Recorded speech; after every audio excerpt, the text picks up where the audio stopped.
Autism అనేది చిన్నదిగా మొదలై ఎందుకు అలా పెరుగుతూ పోతుంది అని అంటే ఏజ్ ఆఫ్ 18-19 months లో దీని సిమ్టమ్స్ పెద్దగా కనిపించకపోవచ్చు. ఎందుకనగా ఇదొక డెవలప్మెంటల్ డిసార్డర్.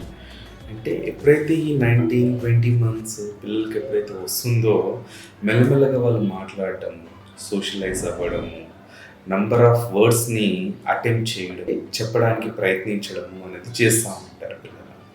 సో ఎప్పుడైతే ఈ ఆటిజం సిమ్టమ్స్ కనిపిస్తాయో అంటే ఇతరులతో కలవలేకపోవడం, మాట్లాడలేకపోవడం, తన ఫీలింగ్స్, ఎమోషన్స్ని చెప్పలేకపోవడం, వాళ్ళ ఏదైతే ఎమోషన్స్ ఉన్నాయో దాన్ని వ్యక్తపరచుకోవడానికి వాళ్ళకి అవగాహన కూడా ఉండదు, నేను ఇలా చెప్పుకోవాలి అన్నది.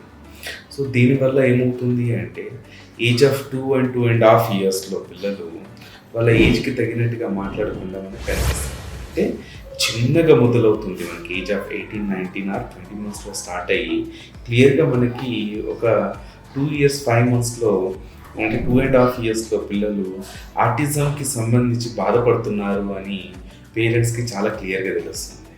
ఎందుకంటే మనం ఎక్కువ డెవలప్మెంట్ అనేది 2 to 2.5 yearsలో ఎక్కువ చూస్తూ ఉంటాం అన్నమాట మనం. ఓకే, సో దీనివల్ల ఏమవుతుంది అని అంటే ఏజ్ గ్యాప్ అనేది పెరుగుతూ పోతుంది.